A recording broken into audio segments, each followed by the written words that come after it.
Tony Khan likes to refer to AEW as where the best wrestle, but I'm going to call it where nobody speaks English, because tonight we had a Japanese takeover on the way to Forbidden Door. Welcome back, guys, to Fog Wrestling. And this, honestly, this Dynamite is one of the worst Dynamites I think that I have ever seen. It was filled with New Japan jobbers, New Japan pro wrestlers coming in the lead up to Forbidden Door for a bunch of matches that nobody cares about. We've already seen these guys wrestle in Dynamite before anyway, so it's not even special. But tonight really did turn into a show where you've got your AEW bums, and you factor in about 50% of the show also had guys from New Japan, and it was the me no speak English show. But honestly, thankfully, I can speak English. Despite being Scottish, I can speak English, so I can tell you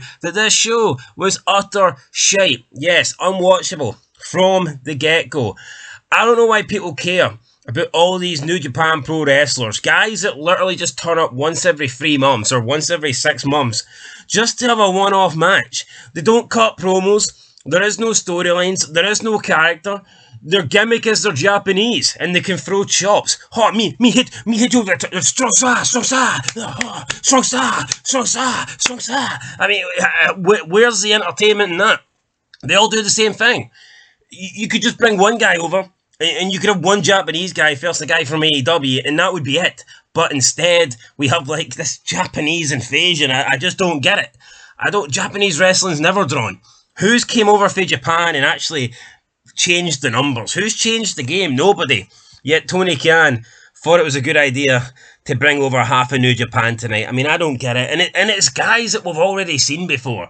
It's guys that have already appeared on AEW, guys that have wrestled on AEW, yet he's trying to sell it as like Forbidden Door is the first time you're ever seeing it. No, we've seen it plenty of times. We've seen all these guys. So, honestly, I don't get it. I really do not get it. But, I mean, let's get into this show.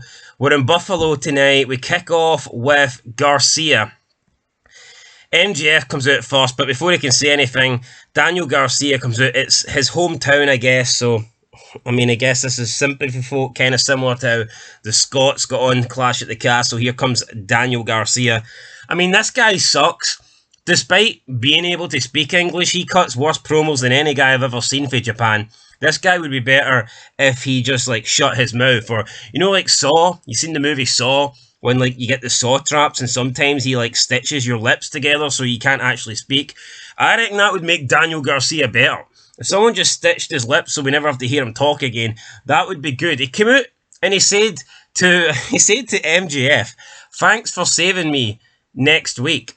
It saved you last week, unless you can predict in the future, man. He saved you last week, so I don't even know what he's talking about. But they start kissing each other's ass. Daniel Garcia talks about how he's been on a win and run or whatever, and it's like, you're beating nobodies. You've been beating guys that are making their debut. Who cares? Oh, you've won 8 matches in a row. 8 matches against absolute nobodies. Guys that couldn't even get on Rampage. Can't get on Rampage. How are we supposed to respect you? When Rampage is really for the down and outs, the losers of professional wrestling. And he's beating guys like that kind of quality, that standard. So who cares? Ospreay comes out after MJF offers him a match at Wembley. A match that nobody wants to see. Ospreay comes out. Then he offers... what's his name? I forgot his name. Daniel Garcia offers him a shot at both titles next week after he defeats Swerve Strickland, and that was it. People are saying this is like the best promo that they've seen in a long time. It's like, are you shitting me? It was awful. I mean, MJF can talk, but there's nothing to talk about here. There's no dialogue. He's kissing ass here with Daniel Garcia. Honestly, makes no sense. Absolutely makes no sense whatsoever. We get Swerve and Nana on the Tron, thinking that Ospreay's disrespecting him. I mean, who cares? Up next, we get the Blackpool Combat Club versus Los Ingobernables do Japan. Los Ingobernables de Japan. I mean, who's this team? 3 guys for Japan versus Wheeler Yuta, who sucks, and I mean, 2 guys that are guests are alright, Claudio and John Moxley. The match ends with a chair shot, and then we get more Japanese guys coming out. Incredible. So there's already 3 guys out there, And then more guys come out, and I don't get it. And then someone comes in and he saves, Daniel Bryanson comes in and he saves Wheeler Yuta from another Japanese guy. And then that's it. And then Naito comes here. We had Naito as well. People were freaking out over this guy, Naito. It's just a bunch of guys, really, isn't it? I mean, who cares? Naito, Tanahashi, Yomahata, Kambachiba, Horakiregawa. I mean, does it matter? They're all the same. I mean, there's nobody interesting here. There's no fucking legends. It's not like they're whipping out The Undertaker, someone that I would actually care about. No, we don't get that. We don't get that at all. But yeah, we had a bunch of Japanese guys come out and basically they brawled with the Blackpool Combat Club. Good for them. Then it was Rey Fenix versus Jay White in the Owen Hart Cup quarterfinals. I absolutely cannot stand this Alex Abrahantes guy. Thank fuck Rey Fenix lost. This Alex Abrahantes guy sucks. Honestly, I remember the Felix brothers or the Pentagon brothers or whatever they're called. I mean, they were doing better when AEW first started. They were doing better before this Alex guy came onto the scene. I don't know why he arrived or... You know, it's lame. You've got a 47-year-old guy jumping about, acting like a cheerleader. I mean, it just doesn't work. If this guy was like 19 or something and had a vagina, then maybe. But for him to be acting like this, I mean, what a loser. Big Bang Theory celebrate their victory. Then Christian comes down. Christian, the only good guy on this show, he claims to be everybody's daddy. Well, I don't know. He's the best thing AEW have, apart from Tony Khan's real dad, because he's the guy that's pumping the money into this shit show. So, yeah, there you go. So we got that. The Acclaimed come out. The Acclaimed. They say they're going to be the World Tag Team Champions. Anthony Bowen says, "Scissor me, daddy-o." And then the Elite come out, and Okada goes, "Oh, scissor me, bitch." And it's like, "Oh, Anthony Bowens, you scissor me, bitch, scissor me, bitch." And it's like, you know what? You're lucky that you don't bend over in front of this guy, because not only will he scissor you, he'll give you the rocks as well. I'm not sure about the paper, but if Okada bends over, then I'm sure Anthony Bowens will be right there to give him the Caesar and walk. Me no want the paper, me want just Caesar and walk. So yeah, I wouldn't be offering to scissor Anthony Bowens. He'll probably take you up on it legitimately. And it is Pride Month, so I guess there you go. You don't need to offer the guy anything that you don't want. But Okada comes out, "Scissor me, a bitch." I mean, like, really, is that it? The guy speaks 3 words and he just puts bitch at the end of the sentence and he thinks he's the greatest thing ever. I mean, he's not, but I will say this, he's growing on me. Okada's growing on me. I like it. The broken English, I can relate, okay? Broken English, I can relate. I like it. So, Okada, for me, first good thing on this show. I'm giving props to Okada, so you can't say that I never... And people are going to think, why do you hate Japan? I actually really like Japan. I just don't like Japanese wrestling. I think Japan's a great country. I like the culture of Japan. I've just never been a fan of Japanese wrestling. But I do think you can make it work. I do think you can make Japanese wrestling work. But what I don't think you can do is literally have half of the New Japan Pro Wrestling roster come into AEW and just have a bunch of matches purely because these guys are Japanese. It just doesn't work. There is no story here. There's nothing at stake. It's not like the two companies are battling. I mean, even if it was like something similar to the Invasion, where the Alliance were coming in, if this was a pay-per-view and it was like winner takes all or something like that, or there was something up for grabs, control of one of the companies was up for grabs, and it was whichever company won the most matches, at least that would be something. You know, well, if the New Japan guys win more matches than AEW, then the New Japan guys get to take over Dynamite or something. I don't know, but if they did something like that, you know, at least that's something, but we don't get that. We get nothing. You get nothing. That's what it is. Up next, we got... Oh, so Tanahashi. Tanahashi's new on the throne. So here we get another guy. It's Hiroshi Tanahashi. He's on the throne, and he says he wants to fight Okada. So there you go. Scissor Ace.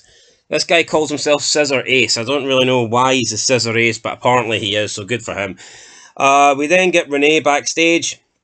Cuts a promo with Kyle O'Reilly, Orange Cassidy, and Mark Briscoe. I'm pretty sure every time I see Mark Briscoe, he's got one less tooth left in his mouth, but he cuts a energetic promo. I wouldn't say it's a good promo, but it's an energetic promo, so, I mean, whatever, I guess that's something. You've got Kyle O'Reilly.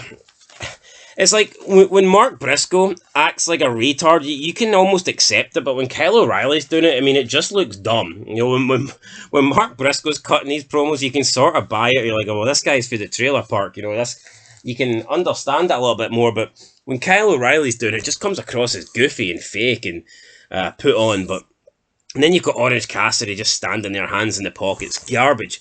I hate Orange Cassidy. Match 3. It's a trios match, so don't worry, it's the women. There's no women here apart in New Japan, but wait, we do have Mina Shawakawa, so I guess we've got another Japanese... Was there any segments without Japanese wrestlers tonight? I don't think so. I honestly don't think so. And it doesn't make them feel special, you know? If you just had like one or two, and you dedicated like, you know, a segment or two, a quarter or two, to like one or two Japanese guys, it would make them feel like a bigger deal. But when you're just basically filling out the show with all these Japanese dudes, it honestly doesn't do much, you know, it really doesn't. But I mean, whatever. We get this match. Mina, Tony, and Mariah May win. You have the Outcasts. I don't know if they've officially added Anna Jay, but Jesus Christ, you've got Anna Jay and Harley Cameron, two blonde bombshells. I mean, if this isn't getting people interested in AEW, I don't know why. Maybe it's big plastic duck face that was in the middle. Maybe it's Soraya's fault. But anyway, we get the winners, and then Mina and Tony and Mariah, they're all dancing, they're hugging. Mariah is giving Tony Storm a hug, and then Storm gets like tapped from behind by Mina. She tries to break the champagne bottle over her head. Tony Storm ducks. Mariah gets hit, glass smashes, and then Mina and Tony Storm, you know, bow down and see if she's okay. So, I mean, it was alright. This is probably the best thing going. I mean, it is the best thing going. I thought tonight was a wee bit lame. Who's she gonna pick with, though? Mariah May. Who's she gonna side with at Forbidden Door? I think this is to throw you off the trail. I still think that Mariah May will betray Tony Storm and side with Mina Shawakawa. But then again, I mean, who knows? The Japanese people tend not to win in AEW. The ones that don't have full-time AEW contracts. So, we'll see. We'll see. Will Mina win? I kind of think she should win, because as much as I like this Tony Storm run, if Tony Storm wins, that's this kind of angle dead. And I think this angle's been the best thing going in AEW. But if Mina wins, thanks to Mariah May, then they can continue this, and Timeless Tony can try and get revenge, or try and win back Mariah May. So I think that Mina should probably win, but I mean, I don't really care who wins. Mercedes Moné's here. She talks about she flew to Mexico. I wish she'd have stayed in Mexico, but she's back, unfortunately. She cuts a promo backstage. Probably had to tape this a million times. Yeah, Mercedes Moné, what a failure. What a letdown this run has been. Honestly, came into AEW, I'm Mercedes Moné, I'm going to change the game, highest paid female wrestler of all time, and the only thing that's changing is the channel.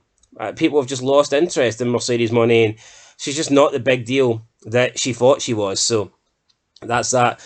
The Learning Tree comes out. Big Bill lets us know that Joe, Hook, and Shibata, another Japanese guy, took out Brian Keith. The Bad Apple has had his wing clipped. Jericho then says that he is a Wrestling Observer or Hall of Famer, and he says that he is here to help the young guys, which I don't think anybody believes.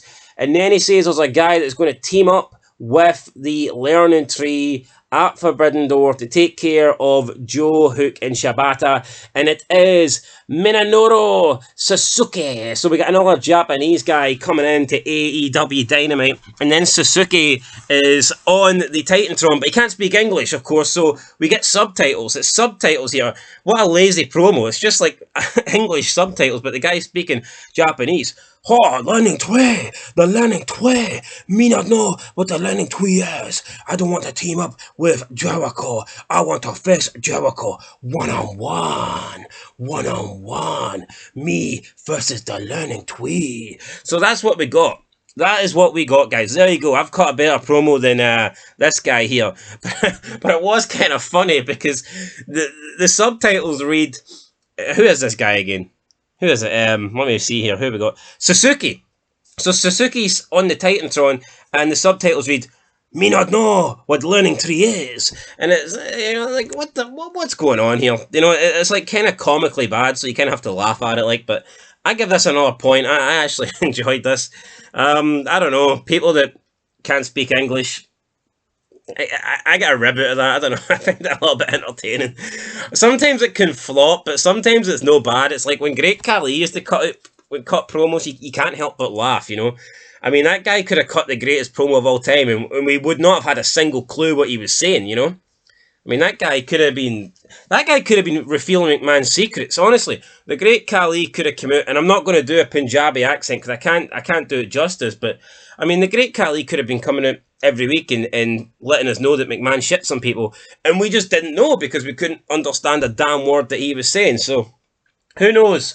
Maybe the Great Khali's revealed many secrets over the years, but we can't tell because he can't really speak English, and neither can all these guys tonight. But it's fine because I get to cut the promos for them, and I'm all for that. Joe headbutts Jericho. Learning tree escapes.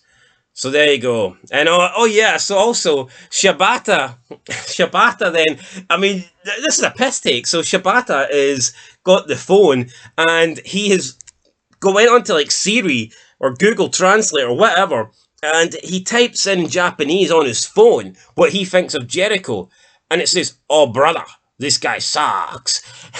Oh brother, this guy sucks. So I mean, it's a rib at this point. If McMahon was doing this, it would be a clear rib. This would be McMahon taking the piss out of these guys for not being able to speak English. But with Tony Khan, he probably genuinely thinks this is good, having phones and Google Translate and subtitles. I mean, he probably thinks this is good. And I know they've done this with Nakamura. Nakamura cuts way better promos than these guys. So I think Nakamura is a great promo guy. And I actually love Nakamura's promos. All joking aside, I think he speaks the right amount of English. So it's like not fluent, but it's kind of like not completely broken. So it's only like half broken, like broken Matt Hardy. And I don't know, I think Nakamura on the mic's great. I think Nakamura should be a champion. I always used to think Nakamura sucked. Well, not sucked, but I always used to not see much in the guy. But I think he should be a champion now. I look at half the guys that... I mean, if Damian Priest can have a belt, then why can't Nakamura? Anyway, let's go back to AEW, the crap wrestling show, or the crapper show. They're all crap, but this one's definitely worse than the rest. So, up next we get Kyle O'Reilly versus Zack Sabre Jr., Zack Sabre Jr. wins. Orange Cassidy comes down to check on his friend. Orange Cassidy's outnumbered 10-1. And then some guy comes down, honestly. Another Japanese guy comes down. And he's built like a bulldog, man. This guy was like... He's short. He's like the size of Taz. He's like if Taz and Rey Mysterio had a kid. But, they had a threesome with like a big truck as well. And it's like this big wide load. So... That's what you're dealing with here. It's a midget, but he's like massive at the same time. And he walks down to the ring, and he can't speak English either, so he just like stands there, and it's like, what the fuck is going on? Mental, absolutely mental, guys. This show was crazy. It was just crazy. I mean, honestly, you've got majority of the roster on AEW just cannot cut promos. And then you've got a bunch of guys so you've got guys that can't cut promos because they suck at cutting them, and then you have a bunch of guys that can't cut promos because they can't speak English. I mean, it's not a good combination, but that's what we're working with here. That's what Tony Khan's given us on the build to Forbidden Door here. So then we get that main event. It was Swerve Strickland and the other guy, Will Ospreay, taking on Gates of Agony. They win. They defeat Gates of Agony. Then Swerve Strickland, boom, hits Will Ospreay with the sidekick, and then he takes him out. Swerve, or the house kick or whatever, roundhouse kick or Swerve's house, I don't know what he calls it, but he hits him with it, and then that's it. Swerve Strickland celebrates, and Dynamite goes off the air with Swerve Strickland. Look, this show was awful, but I think what might save it is the Big Bang Theory was on before. I noticed the Big Bang Theory was actually on before Dynamite started, so... And you had the hot one, the blonde one at the door, where she's like revealing herself almost. So people were probably tuning in, watching that on slow motion, and then they're not going to realise, and they're not going to be able to turn off Dynamite in time. That's my prediction. So I actually think the Dynamite rating might be pretty decent this week, because last week you had Black Panther, and that sucks, man. So this week you got the Big Bang Theory. People seem to enjoy it for whatever reason, but this show was not enjoyable. I didn't enjoy it. I will give it, saying that, I mean, it was a bad show. I'll give it a, what do I give it? I'll give it a 2 out of 10, because I thought there was a couple of funny moments, actually, despite me bashing it and saying it was unwatchable. There was actually some funny moments, so yeah, I'll get a 2 out of 10, guys. Let me know your thoughts down below. I'll catch you in the next one. Till then, though, peace.